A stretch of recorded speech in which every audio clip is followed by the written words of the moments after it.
experience is the experiment.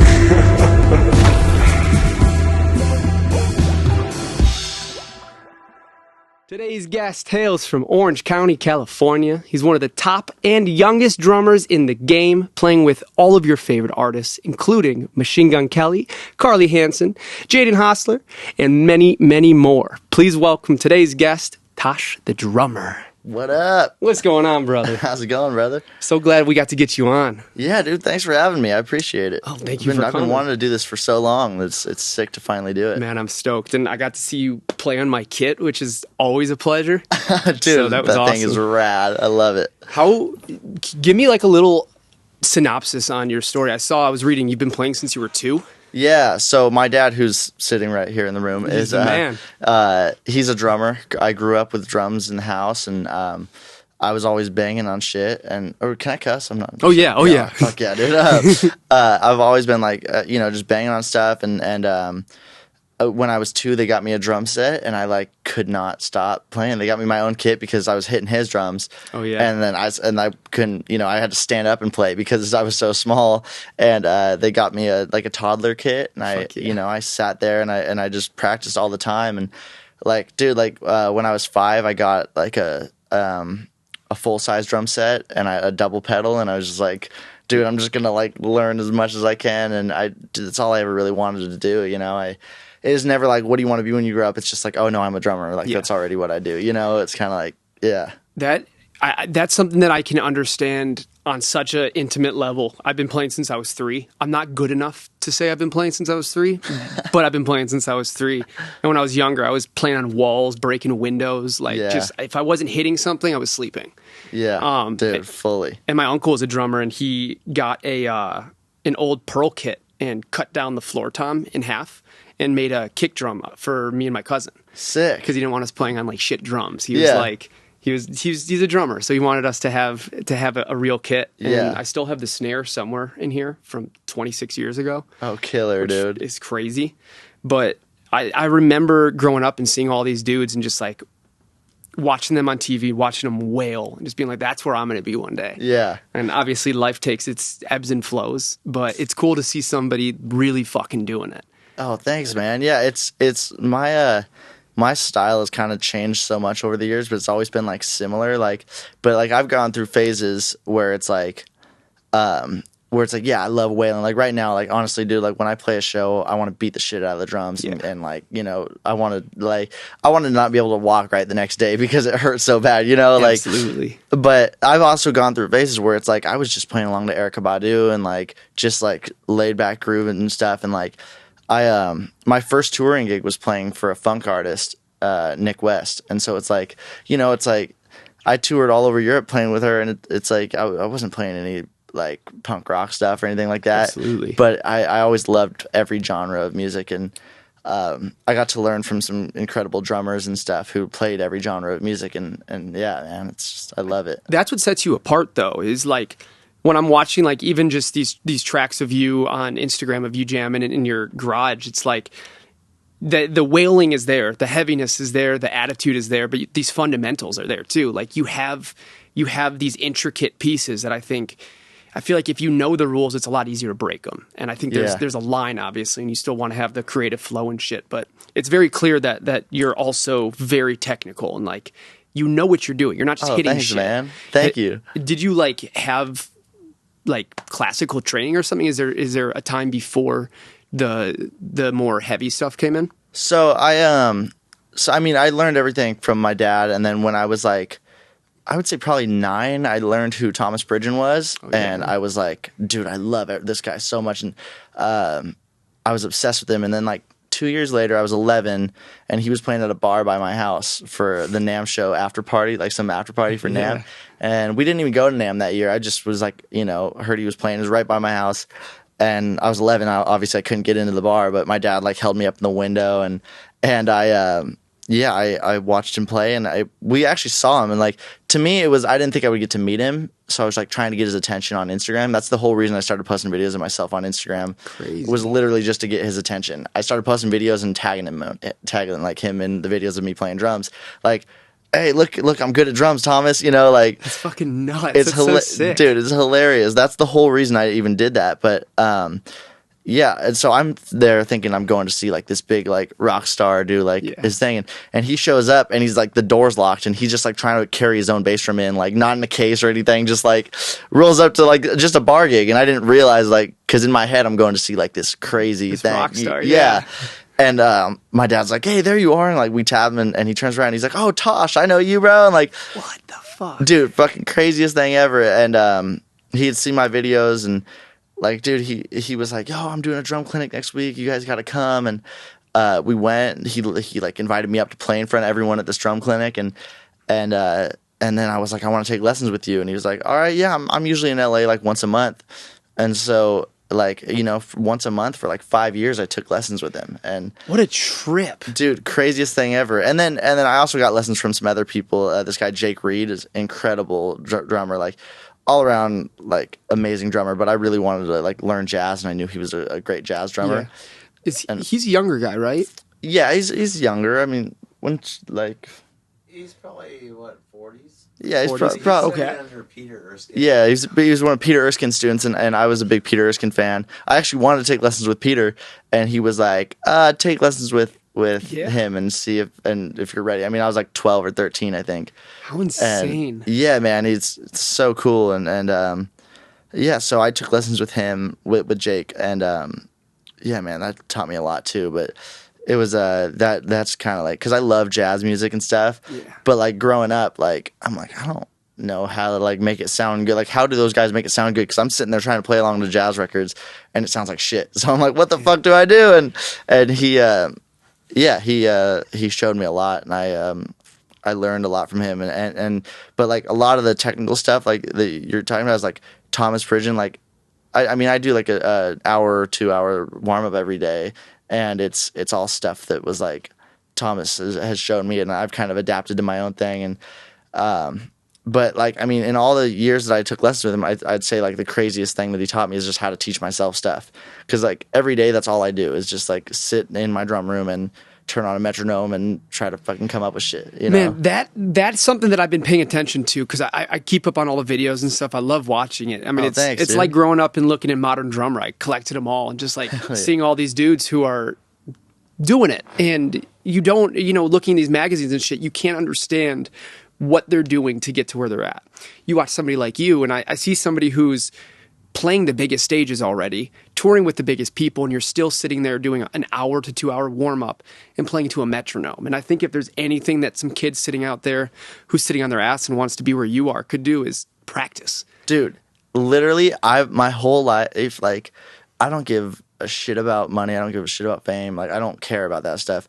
I just have always wanted people, when they see me, be like, oh, that's the best drummer in the world. Yeah. And so that's what I'm still working towards every day, is like, one day I just want people like to hear my name and be like, dude, that's one of the best drummers like I've ever seen, you know? Yeah. And so that's always going to be my goal. And that's always like what I strive to do, is just, I practice things that like, dude, you're never going to play like 7 over 9 over 3 over 4 all at the same time on a gig. It's like, dude, when is that ever going to be called for? Like one of those weird exercises. But I just want to know how to do it, because I'm like, I just love that stuff. I want to be the best drummer in the world, you know? And what's your multitasking look like outside of the kit? It's got to be ridiculous. The way that you're able to compartmentalize the different pieces of your body while playing. Because that's another thing, that when I'm watching these videos and I'm like trying to count them out, and I've been doing this for so long that it should be natural, and I'm watching it, I'm like, that does not make human sense. That's not how a body should work. I mean, how did you get this like ability to completely separate each part of your body to that extent? I mean, dude, I just, like I said, I do it all day and every day. And like, a big thing is I was super like hand dominant, like when I was like, younger and stuff. And I've always like been like, I think I was supposed to be left-handed, but it was just kind of like, oh, you write with your right hand, or like, I always thought that. So when I was playing, everything was super right hand dominant. And Thomas noticed that. And like one of my first lessons with him, he was like, you should just do everything left-handed. So like I started brushing my teeth left-handed, I eat left-handed, open doors, everything left-handed. And like, dude, that changed everything, dude. It was like, that's so crazy. Yeah, it's such a weird thing, but it was awesome, because it's like it really helped me with my independence on each hand. and so that made them strong, you know, and but then I start, you know, when I practice these things, separating them, it's just like, that's just how my brain thinks. I'll be sitting here, and I'll just start tapping out weird stuff, like, you know, like a rhythm in 7 against a rhythm in 5 and stuff like that. And it's just like, I hear that, and to me, I'm like, oh, that's just like, that's the way my brain is thinking. Like, we could be sitting in the car and he'll be like, did you hear me? Like, my dad will like be like, did you hear me? Like, cause he'll ask me something and I'm like, sorry, I was thinking of something in my head. Like, it's always just drums and independence and stuff. So like, you know, when I'm going to bed at night, I'm thinking about like that stuff, and like before I fall asleep, I'm tapping and stuff. And That's so interesting. dude, it's crazy. And then I so when I get to the drum set, it's like, that's just how I think, and that's just the way I want to like look at stuff. And yeah. I feel like there's this thing that it's hard to explain to somebody who's not a drummer, but obviously both of you are very much so. And I didn't know how to explain it to people without sounding like a fucking freak growing up. But like when I'm driving and I see like the little dots on the road, I'll start going to them, and then with my other hand, I'll start playing something different. And my girlfriend's like, what the fuck are you doing? Dude, I try to get them to line up to the music that I'm listening to and find like which beat they accent when I'm listening to it, dude. Like, I'll drive a specific speed just to stay on with it. Yeah, dude, it's I mean, I don't drive, but like I'll be in the car and I'll just like be doing that too. It's so funny, man. It's so synonymous with drummers, and I don't think anybody else is doing it. I mean, you're tapping along right now. Yeah, literally. And I love it. Dude, I'm just like thinking of like random stuff. It's just like, I don't even like notice that I'm thinking about it, to tell you the truth. That's the best part though, is when it goes from being thought about to being instinct. Yeah, totally. That's it. There's a huge difference in somebody who you watch and they're playing, and you can tell their head doesn't have to be focusing. It's just like the practice is the practice, and you get ready for something, and once you're there and you're good enough, you don't have to think about it. You're just there and you're in the moment, and that's how people look cool when they drum. Is that they're not focusing on drumming, they're focusing on just being there and doing what they know they're able to do. Yeah, totally, dude. I feel that, because it's like, I mean, I don't want to ever get to a show and be like, oh, like where was that chord, or like, you know, like trying to remember a song, like, or even in a rehearsal, dude. Like, when I get there, I want to have fun playing the music. I want it to be cool, you know, and like, so I'm like, I'm worried about the show, or I'm worried about, you know, like how it's going to be the best like show it can be. Like, I'm thinking about everything when we get into rehearsals. Like, I'm not a music director. I don't like try to claim any of that stuff, but I'm always thinking like that. Like, I'm always thinking like, oh, I want, like, what can we do to make this show better? Like, I don't want to have to think about the drum parts, you know, Absolutely. Like, so I always am like, one, like, you know, like I've just tried to practice enough to where like the drum parts, like for most popular music, isn't like, they're not super difficult, but two, I try to remember the songs, you know, and like, dude, I've got like a little pattern on how I learn songs. It's like, it's crazy how like I've gotten it to work out, and it's worked out in my favor, you know, but I can't remember anything else but songs. So like I'll forget literally everything. That's so interesting. Which sucks for a lot of things, but like I'll just write out like these stupid little charts, like, and I'll listen to the song, I'll pause it so I can write it and like go back and like write things to make me remember it. And then I listen through the song one more time and I read along with the chart that I wrote. And then, dude, I can set my phone down and play the song, and like I have like the chart in my head, and it's not like I have like a photographic memory, because like I can't remember anything, and I'm pretty stupid with a lot of other things. But when it comes to drumming, it's like I've gotten lucky to where like I found a pattern that like works and can help me remember these songs. So like, if I have to learn a song last minute, I'm literally like, I'll start closing my eyes and just trying to picture this sheet that I wrote out on my notes app, you know, and it's made life so much easier. It's where like practice and preparation meet real time. And somebody just, I don't know where I just heard it, some podcast, but they were saying how like a really good, talented person, all they have to do before the show is shake the mouse, the screen turns back on. Like going over your shit real quick is just, it's just getting it to pop back up. Like you've already got it. You don't have to worry about it not being there. You just have to turn the screen back on. Yeah, totally. It's so accurate. I mean, are there shows that you're doing where you feel the difference? Like if you're going to play a 500 cap show, does it feel different than playing a 5,000 cap show? I mean, I think there's the differences, but like to me, like I'll go and I'll play in front of 20 people still, and then I'll go and play in front of 25,000 like the next day, and there's no, like, to me it's like I'm still just doing the same thing. And like obviously there's stuff like I think it'd be corny if I'm like standing on my drums in front of 10 people, like, you know, like I'm not gonna do like that. Totally. Seems corny to me. But in the moment when you're playing at a festival in front of, you know, however many thousands of people, like sometimes it feels right and you just do it, you know. And so I think that's the only difference. But to me, like I'm still gonna be like playing the same. I'm still gonna be like giving myself a neck injury and stuff like that, you know, like. Absolutely. Well, you're going hard, and that your videos on Instagram are the same thing. Like you're still going in. Yeah, it's funny because like people think I'm playing like that all day because I like the way it looks, and when I make the videos, I don't really think about it. I'm just like, okay, yeah, and then I like start moving like that. Yeah. But when I'm at home, like practicing, just sitting there practicing, like, dude, I swear I'm just fucking just like so like hyper focused. I put the big like cans on. I practice with the cans so I don't have the in-ears in all day. Smart. And I'm like, dude, it's so funny, man. I'm just like, people probably like. It sounds like someone doesn't even know how to play drums that's living there, because if you like were in my studio, because I'm playing like the stupidest exercises that don't even sound like drums, man. And I'm just like, my head's down and I'm just like doing weird shit. It's so funny, like the difference. But that's the coolest part, is that hyper focused mentality. Like being able to split that up from also the rock star moments is what makes somebody special. You know, somebody who can only get one or the other.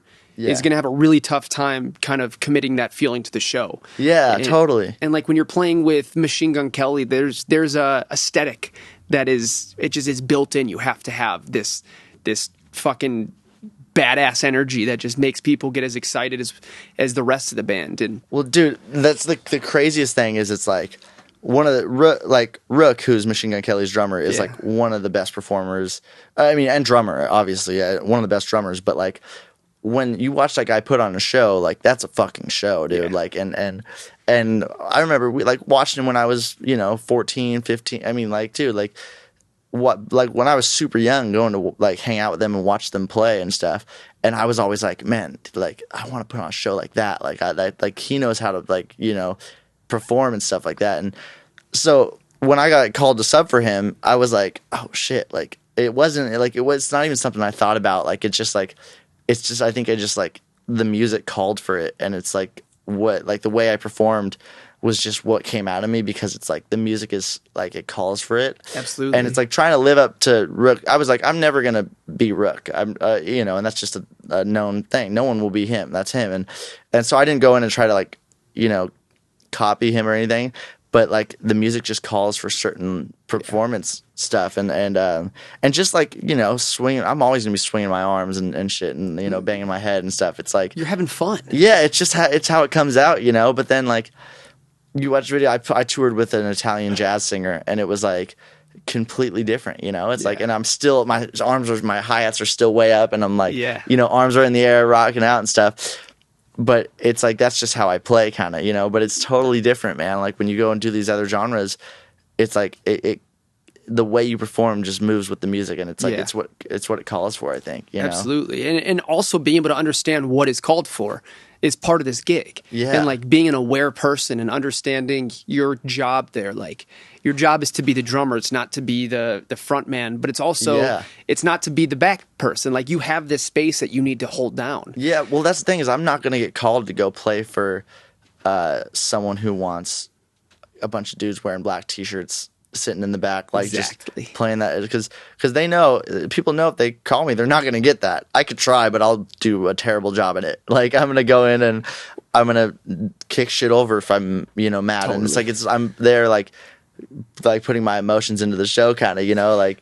And that's like the passion behind it. And like what we were talking about earlier is we were kind of talking about this Blink-182 sort of thing, and all these people that I grew up watching. And it's like, I think the people who aren't watching somebody to be them find the most success, because they're not spending their time focusing on somebody else's career. They're spending their time focusing on their own. And it sounds like that's kind of been your path, is it's like, there's a lot of great people out there to learn from and get information from, and you clearly did that, but you weren't trying to be them. You're not trying to be Rooks, but Rooks isn't trying to be you. Yeah. Like nobody's going to be Tosh the drummer either. And that's got its own like thing behind it. Like that's, there is a kid out there who's watching your videos every night going, I want to do that. I want to do that. And sitting there trying to be you. Oh, that'd be sick. I guarantee they're out there. There's no way there's not. And it's just like, maybe if take what you can learn from, but also like adding the personality that is legitimate to you, I think is the second half of it.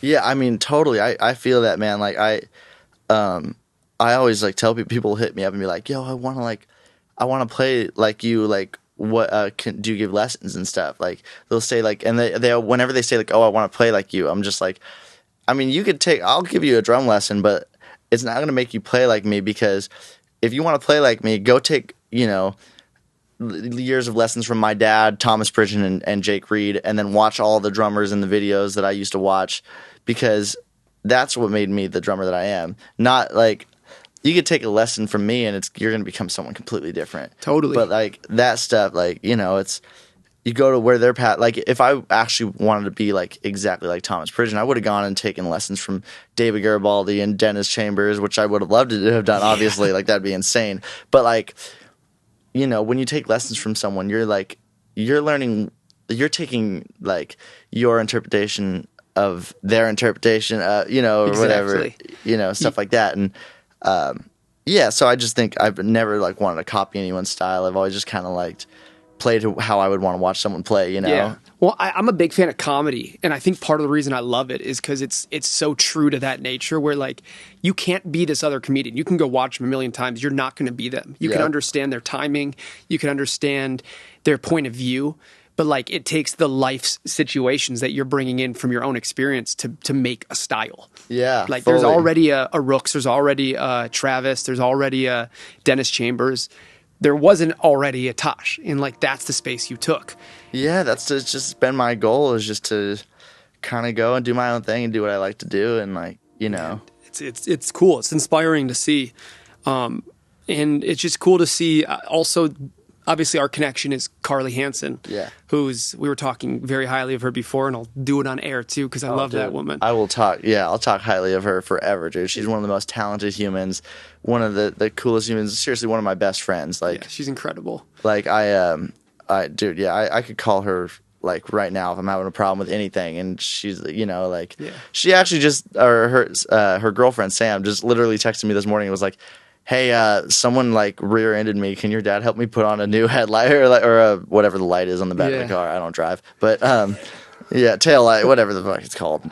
But yeah, that's they're just the fucking best. And we were talking about Sam earlier too, and like two just ridiculously creative, honed-in people. Yeah, who lead with just such a fucking great heart. Dude, fully. It's all about family and stuff, and that's how I am. Like I said earlier, I don't care about money. I don't care about fame. Like I like playing drums, and like I have my people that I like to hang out with, and I call like family to me. Carlie, Jaden is like that. Like I like any of them. Like there's so many people that I've gotten lucky to work with that I consider family at this point, and they'll come down for a barbecue. They'll come down, and stuff. It's just like it's how it's. And I don't fucking hang out with anyone, and so it's like you get lucky when you tour with people that you would actually want to hang out with. Absolutely, yeah. It's like growing up, it's geography that defies who you have to be friends with. Yeah, which is fantastic, and it's a really good life lesson. Yeah, but then you grow up and you start realizing you put yourself in these situations where you're working so hard, you're bound to be surrounded by people who are working that hard too. Yeah, and like there's an understanding there that you just can't. You can't convey without being surrounded by the right people. Yeah. And one of the things I've been super blessed with this podcast is you start hearing names over and over and over again. And when you hear somebody's name enough times from people that you trust, you start realizing that's a real good person. Yeah. Like some press article saying that fucking whoever it is a great person means nothing. But hearing it from 10 people who you love and trust is awesome. Your name's come up a bunch. Jaden's come up a bunch. And just all these people who... I've never met him, but like I can imagine he's just a great guy. Yeah, absolutely, dude. It's awesome, man. I love it. Being able to like, connect with people and with music. Like I always tell people, I'm like, age like doesn't mean shit in the music industry, because I have some of my best friends are 50 years old, and I have friends who are younger than me, 10 years younger than me. Like it's like, and I'll consider them all my friends. Like I was like. My first tour, I was 16, touring with people in their 30s and stuff. That's crazy. And it didn't matter. It's like, those are just like, they're like, they were like family, because, we were on the road together. And it's been like that, just since then. It's like, absolutely.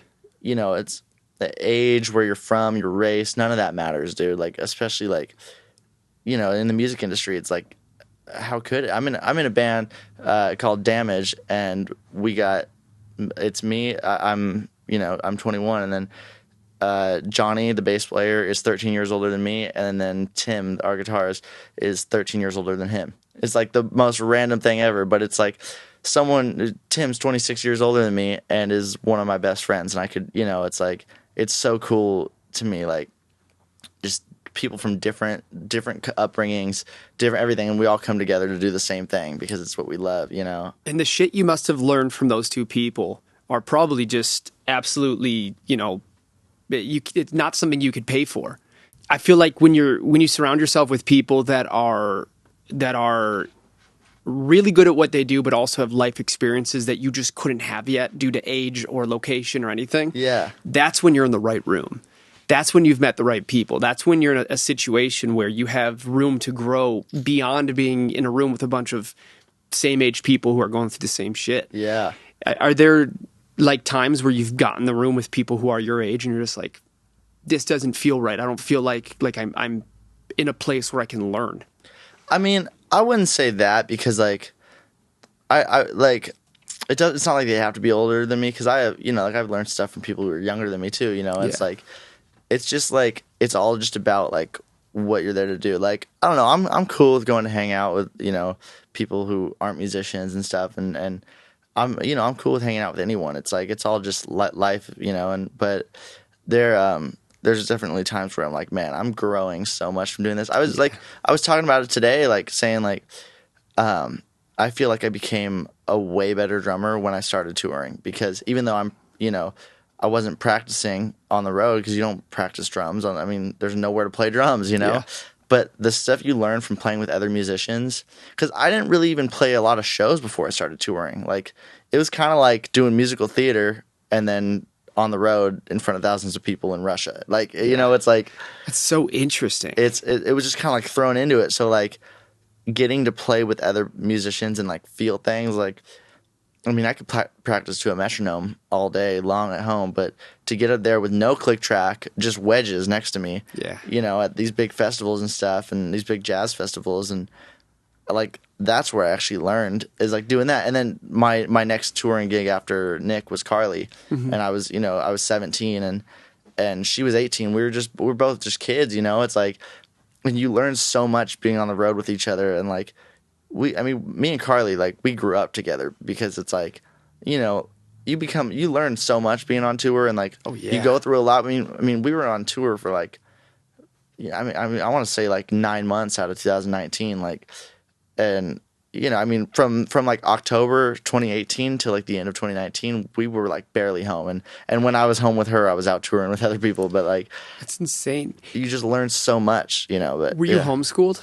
Yeah, so I was homeschooled growing up, and then I went to 1 year of like a regular high school, and then I dropped out. I don't give a fuck what he says. He says I was homeschooled, but I didn't do any schoolwork after I stopped going. When I was 1 weekend, he dropped out. 1 weekend of sophomore year, I dropped out. And that's unreal. Was that just because you saw yourself on this track where you're like, I know what the fuck I'm doing? Yeah, I mean, I was just in school, man. I was like. I was just like, I hate it, dude. Like, I had just gotten back from summer break, and where I was just practicing all day, every day. Like, that's all I was doing. And then I go to school, and it's like, I come home, and it's like, I have homework to do. It's like, so I was getting, you know, it's like, I mean, it may seem like a good amount, but I was getting like, you know, 3 hours in opposed to 10 hours on drums. It's like, that's a big difference. It's like, especially in like those, like, I mean, I still play that much, but like when you're 14, 15, it's like, you're learning so much, and like I was like becoming the drummer that I am, and it's like I'm like, this is not doing anything but holding me back, you know. And it's like, and I wasn't at a school that like had a big music program anyway, but I think I'm honestly like I was thinking about this like not that long ago, like I think I actually like benefited from that, because if it had a really good music program, I probably would have stayed in there all 4 years of high school. And I didn't, you know, like I think it was kind of a, you know, like a blessing being able to be like, man, like this is just like, I mean, like most of the band class was just football players that wanted an easy elective, you know, like they needed an easy class, and they were like, oh, band sounds easy, like we'll go. And so they're just learning how to hit a note trombone and stuff, and I'm sitting there just like, for real, like you can't do an advanced band unless you're a senior or something like that. And I or was like just playing a snare drum. yeah, and it's like, but even that, it's like, if we were playing songs that had actual parts, like we weren't even playing songs. We were like, all right, let's learn how to hold our sticks. It's like, bro, I've been playing drums since I was fucking 2 years old. Like, you think I don't know how to hold my sticks? Like, dude, like Teaching a single stroke roll. yeah, it's just like stuff like that, and it's like, it just was like, like I said, I think it was a blessing in disguise because it's like, I that's what pushed me to be like, I need to get the fuck out of here, and like, I stopped, and within 6 months I was on tour. Well, I mean, nobody can super say anything lucky. against it. It worked. Yeah. That's the thing. It's like, I don't know, so many people have an opinion on your life while they're living their own bullshit life. And clearly, retrospect is the killer of all bullshit, Yeah. Like, you're doing it. You're playing the biggest stages. You're 21 years old. Who's to say that you made a single wrong move? Yeah, dude, honestly, man, it's like, I was very lucky to have, my parents support me because, like, I mean, I know that it's a crazy thing, like, to just they were like, oh, yeah, you're going to go, like we were saying, I was homeschooled, but it's like, I mean, I'm 21 now. It's not like CPS is going to come take me away from my parents right now, dude, but like, I don't know. It's like to have supportive parents, like it is a crazy thing. That's like, oh, I just want to focus on music. But I mean, my dad was a touring drummer, so it's like they understood that it's a possible thing. And like my older brother right now is about to get his PhD in history. Like we are complete opposites. Same two parents, same everything. Totally. It's like, but we're like, he was good at that shit, and he excelled and stuff. And I was just sitting there like, man, like I didn't want anyone to fucking talk to me. I just was sitting there with headphones in, listening to fucking old Dave Weckl recordings and stuff, That was my first drum clinic. Really? Yeah. Amazing, dude. He wouldn't give me his drumsticks though, and I was like 6, and he broke, and I was like, what the fuck? I didn't say what the fuck, I was 6. Yeah. But I thought it. That's so funny. But I saw him yell at someone at NAMM once. It was the funniest thing ever. That sounds about right. He's so talented, though. So good. I'm busy. So good. He goes, yeah. So this girl was like, hey, I just want to say I'm a big fan. He goes, I'm busy, and turned around and walked away. That's crazy. I was laughing. So I was like, dude, he can do that. I don't give a fuck. He's Dave Weckl. He's does so not good. bother me. I feel like going back to like what you're talking about your parents. I mean, shout out to your mom and dad. That is the biggest impetus to success. If you don't have this push to become better and somebody letting you know that you have that in you, it's really hard sometimes to understand your abilities and to chase something that's not there yet. Yeah, totally. I mean, because that's the thing is, it's like a lot of people get this part wrong because they think I dropped out because I had a tour. Like, no, I stopped going to school because that's what I wanted to do. Like, no one, like, I didn't have any offers on it. I wasn't making any money playing drums. I was just playing drums at my house. Yeah. And I would do musical theater once in a while, like. Man, it makes such a difference. And so to have that support, it's like, I didn't have a guarantee. I just stopped going to school because I was like, I know I can do this. Like, and, I mean, like I said, I got called like a month before my, 16th birthday, or maybe probably less, honestly, like a week or two, like, and they were like, hey, on April 6th, which was my 16th birthday, they were like, we're holding auditions for drummers for Nick West. Do you want to come by? And I was like, absolutely. And they were like, we have these time slots. And I was like, I'm picking the first fucking one. I want to be the first drummer there. I showed up before them.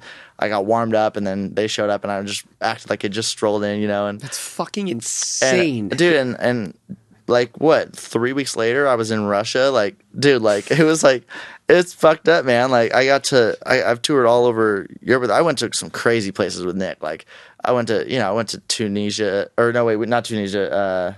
We were supposed to go to Tunisia. I went to the Canary Islands. I went to Serbia. I've been to Azerbaijan, like places like that I never thought I would go, and places I haven't been back since. To be fair, most people don't get to tour those places. Like, I mean, Kurt Basquiat, one of my favorite drummers, is incredible drummer. He's played for literally everyone, and he was like, I've never played in Russia. Like for when I first got the gig, and I was telling him, he was like, dude, I've never even been to Russia. Like, and he's been touring forever. So I got really lucky that like my first gig was like a culture shock, dude. It was like, I learned everything. I mean, you learn a lot touring, and traveling. Yeah, and traveling. And then to go from that, for a year and a half, basically just like nonstop touring with her. And then I went to work with Carlie after that. And dude, it was like, it was like a walk in the park, man. It was like I'm getting to hang out with my friends, you know, like I'm just like, and not that I didn't like anyone in Nick West crew. They were all incredible people, but it was like to go touring with someone who's my like same age as me. Yeah. And then touring all over like America. I'm like, oh, this is easy. Like everyone speaks English and like, and somebody who can, you know, like who can sympathize with your life. Like Carlie is, I mean, she was homeschooled, right? yeah, she took the early exit, I believe. Early exit. So, because she stopped when she was like 17 and moved to California. And I don't know her story fully. Carlie, we got to get you the fuck on here. We've talked about it for a year. Dude, Carlie, if you don't get on here, I'm going to be pissed. Yeah, see? I'm clipping that. I'm going to send it to you. Do it. Having that push from friends, from parents, I've talked about this a million times on here, but like my dad, when I told him I wanted to go to music school, or I wanted to go to school, he was like, I'm only helping you pay if it's music school. He goes, I know it's a waste of money otherwise. Like, he knew that's what I was supposed to do. Yeah. And that impact, I mean, I could be a shitty doctor. Probably not a doctor. Definitely a shitty one if I am. I mean, I could have been a million other things that I wouldn't have been happy. Yeah. And like from the sound of it, your parents heard one thing. They heard that you figured out what's going to make you a happy person. yeah. Trust me, I live for the experiment. But there is one place in my life that I don't want to be an experiment. And that's when trimming my balls. Luckily, the Performance 4.0 package is here. Inside this package, you will find the Lawnmower 4.0 trimmer, the Weed Whacker ear and nose trimmer, the Crop Preserver ball deodorant, the Crop Reviver toner, the Performance boxer briefs, and a new travel bag to hold all of your new favorite things. I needed the Lawnmower 4.0 so much more than I ever realized. This thing has a ceramic blade to reduce grooming accidents, all thanks to their advanced skin-safe technology, a flashlight so I can actually see where I'm trimming. And not only that, but this thing's waterproof, so I can trim just about anywhere. I love this thing, and I love the whole 4.0 package, from the lawnmower, the weed whacker, the crop preserver, the crop reviver, and all the free gifts they threw in. Trust me, fellas, your balls will thank you. Get 20% off and free shipping with the code EXPERIMENT at manscaped.com. That's 20% off and free shipping with the code EXPERIMENT at manscaped.com. Unlock your confidence and always use the right tools for the job with Manscaped. And they gave you the space and the push and the love and everything you needed to get there. Obviously, that gets you only as far as the opportunity to start. Yeah. Everything from there, like, you have to work your ass off and practice for hours and hours a day and make sacrifice. I'm sure you've made sacrifices that most kids at whatever age you were would not have made. Yeah, I mean, dude, I missed my own birthday party when I was like 14 because I was like, nah, it's feeling really good playing drums or some shit. Like, my friends threw me a party and I was like, I'm just working on something, and they were like, nah, dude, come over, and I'm like, sorry, like, I was practicing, which is like kind of stupid and like an or not an exaggeration, like over the top, I guess. And it's like, I didn't have to do that, but it's like a practice. And like I said, going back to, I just want to be the best, and I love playing drums. And it's Absolutely. like, I want to be really good at it one day. And so that's just, you know, it's like, yeah, you make sacrifices, but it's like, it's not really a sacrifice if it's what you love, dude. Like, I'll sit there Absolutely all day, man. Like, it's like the only thing I like to do, man. Yeah. Like, and I think that's what, another thing, like, my parents saw it and they were like, all right, we get it. He works hard. Like, and, it wasn't like I was just sitting there dreaming about going on tour. You know, it's like I was actually just practicing all the time and stuff. And yeah. And then I got lucky and met a lot of really cool people and helped me out and stuff. And what an insane life.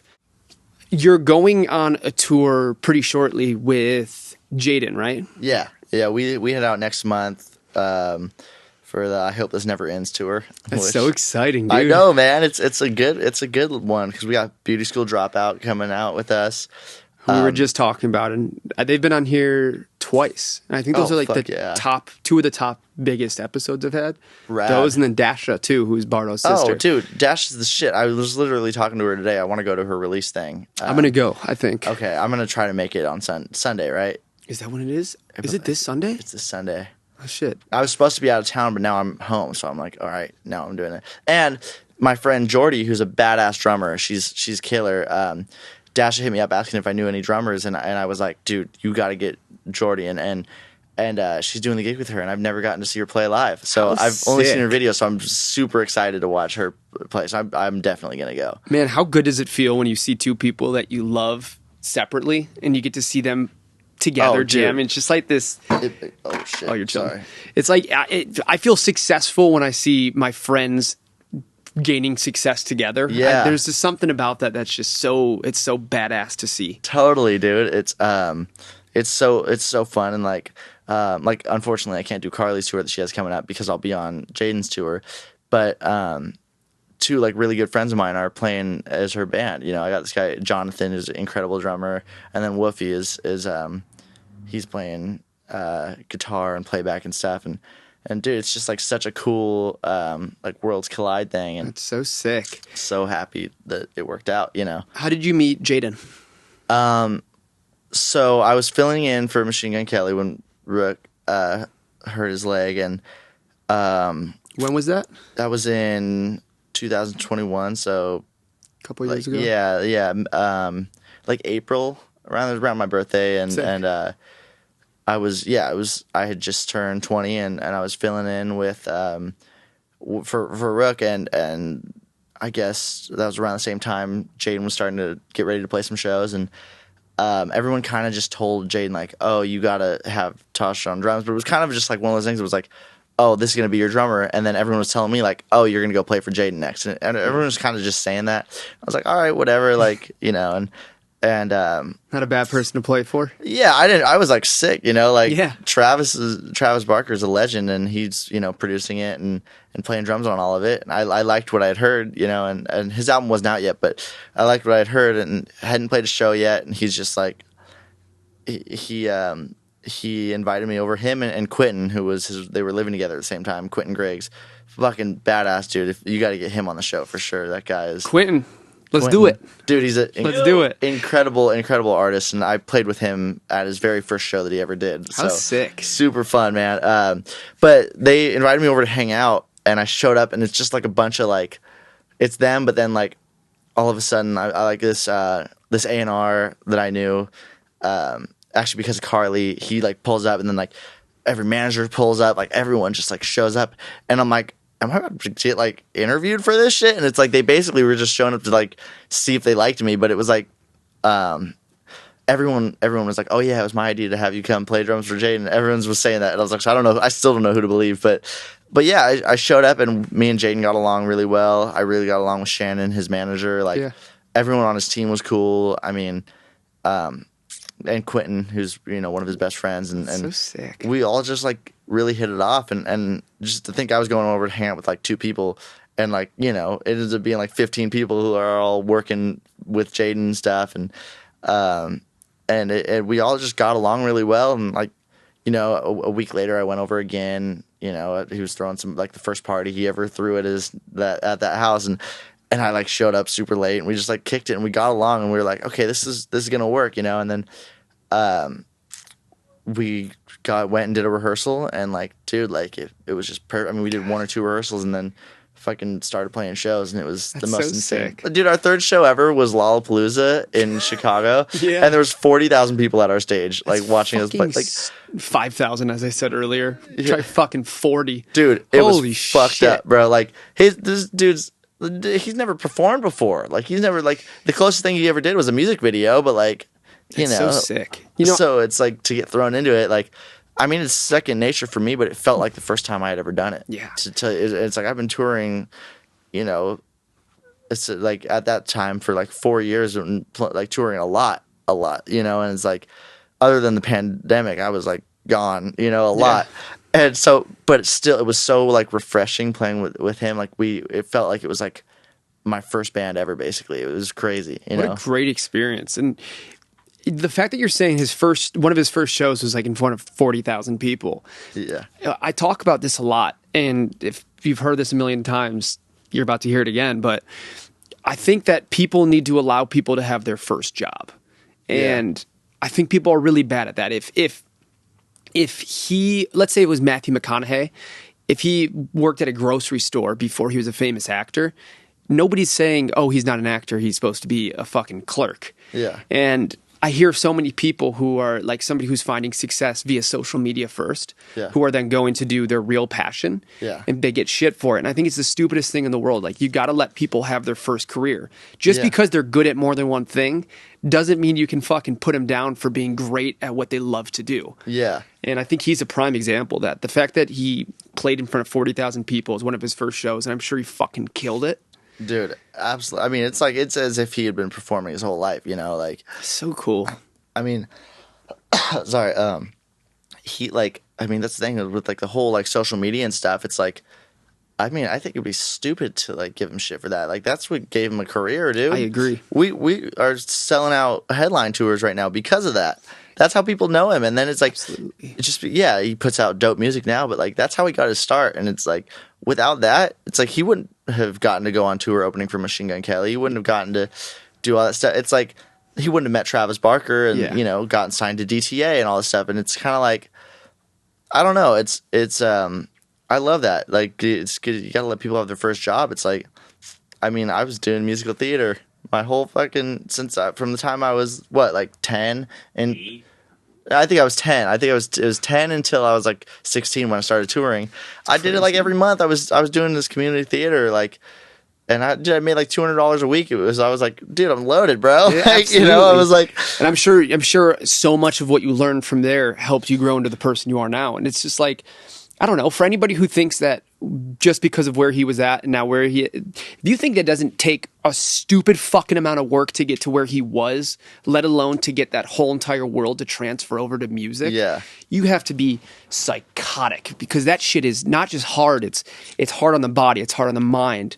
And Dude, everything, and man. to push through that and become great at something else also, which I'm sure he was in love with the music side before, he just didn't have his voice in it yet. Yeah. Like, I don't know.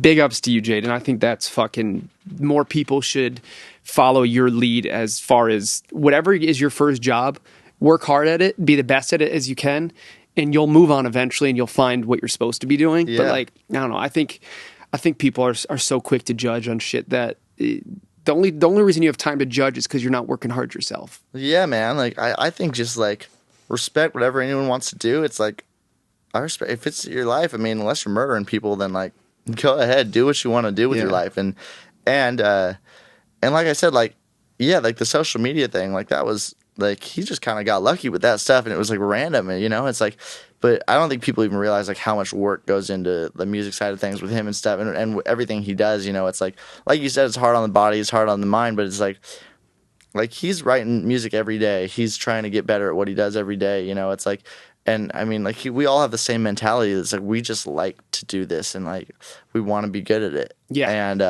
And you know what's harder than being new at something for the first time is being new at something when you got 50 million people watching you. dude, straight up. What a tough, crazy world. And I mean, For you had a sure. version of that too, where you had this.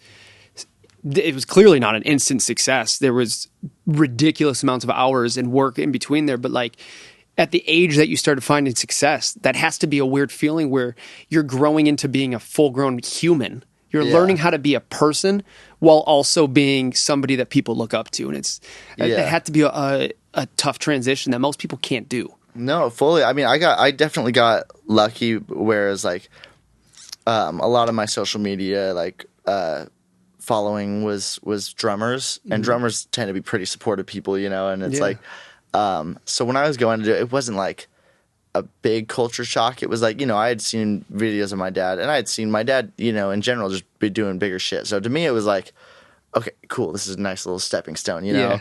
But like looking back on it, it's like, that's crazy. I kind of just got thrown into it, but Yeah. but I like, luckily it wasn't too much like learning in front of people. But now it's like, I mean, I'm still fucking learning shit. I'm still young and don't know what the fuck I'm doing with my life. It's like, and it's just like, it is a weird thing doing it in front of people, but it's kind of like, I couldn't imagine it any other way. Then like, just like, it was a very, I had a lucky, I guess lucky, but upbringing of where it's like, I kind of like gradually moved into what I do now, and it's like, Yeah. Luck only brings you so far. Yeah, no, fully. If you're not working your ass off, that luck starts to reverse. Yeah. It starts to turn into not understanding how lucky you are and being unappreciative and I don't know. I think luck is a beautiful thing when it's matched with somebody who's willing to fucking get their self dirty and work harder than everybody else in the room and miss a birthday or whatever it takes. Like you were saying, you don't hang out with a lot of people because you're working. Like, that's fucking badass to me, dude. Here's another thing that I just kind of thought about is, I've heard so many stories of like the top musicians in the world and like what people think are like, oh, this guy's a legend, whether it's a drummer or a guitarist, pulling up into the studio and then like everyone being like, damn, like that doesn't sound that good. It's like when you have an image to uphold, like I never wanted that. I never wanted people to be like, oh yeah, like that's Tosh the drummer, and then it's like he's a legend, so it doesn't really matter. He can get away with whatever. Yeah. Like that's like when I'm 50, I want to go in and be like, damn, that motherfucker still got it. You know, like. Steve Martin, I just heard this today on a podcast too. Steve Martin, the comedian / actor / now banjo player. Amazing. He said that part of the reason he stopped doing comedy is because he was playing stadiums where he didn't know if he was funny or if people just liked him.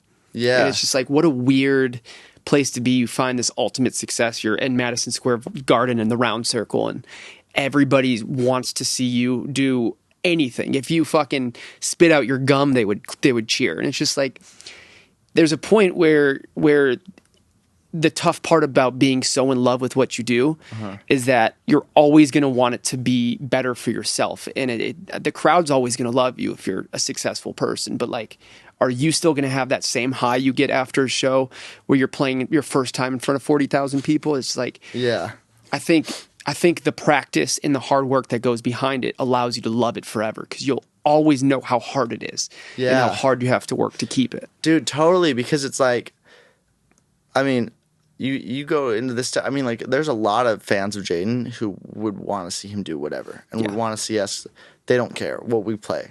But then there's, like, that only gets you so far, though, dude. It's like, we want to, like, I want to work my hardest to make sure that it's the best show any of them have ever seen. And I want, like, I look at it as like an audience member when we're rehearsing. I'm like, okay, but is that going to be like, is that going to translate? Like, yeah, I know it's crazy what we're doing. It's sick, you know, but like when we're figuring out a set list or like different little hits or interludes and stuff, I'm like, I don't want to just get on stage and just like fuck off and have people like it because it's us. Like, I want to actually like impress people when they see it. And when someone sees a video of it, being like, damn, I wish I was at that show. Yeah. And so like what he's saying is like about like, you know, do they like me because of, you know, am I actually funny or do they just like me? It's like, I see that to a point, but that just makes me want to work harder and be like, all right, well, I'm going to make sure that I'm actually like killing it because I'll work fucking 10 times harder if I have to. Like, I don't care. Like, it's going to be the dopest show ever, you know? Well, that's why Tosh the drummer is playing in front of 40,000 people, and that's why he's going to be playing in front of 40,000 people for a long fucking time. That's the fucking goal, man. Man, I appreciate you so much, and I appreciate everything you've been saying. I know there's going to be some kids out there who hopefully hear this, and it sparks a new fucking fire under their ass that allows them to work as hard as you do. And want this and love the people around them as much as you do. Oh man, it's just very inspiring. It's the greatest thing ever. And like, dude, like the coolest feeling ever is getting to go and play for your favorite artists. You know, like I actually listen to Young Thug's music. I listen to Lil Nas X, Bad Bunny, any of the people that I've gotten to work with. You know, I still listen to Jade music. I still listen to Kid Laroi music. Like anyone that I've gotten to work with, like I actually enjoy their music. And definitely it's the coolest feeling in the world. And that's just like anyone out there, seriously, just like do what you love and it always works out, you know? Man, I don't think we could end this podcast in any better words. I'm a big fan. I'm going to continue to be a big fan. I'm now a big fan of your pops, too. Hell yeah. Daddy Drum Tech, motherfuckers. He's the man. Baby. And, dude, I'm so appreciative of you coming on and taking your time. I know this is probably practice hours, but I'm a big fan of the drumming. I'm a big fan of you as a person. And I hope we can do this many more times. Oh, absolutely. We will. Fuck yeah, dude. I yeah, appreciate man. you, brother. You're the shit, bro. Thank you, everybody, for watching. Thank you for listening. Go listen to all the millions of fucking songs out there that this man's been absolutely crushing. And can't wait to have you on again, brother. Hell yeah. Thank you, bro. And to everybody listening, I'm Tosh the drummer, and this is an experiment. Fuck yeah. Bye, everybody. Experiment! Hell yeah, dude.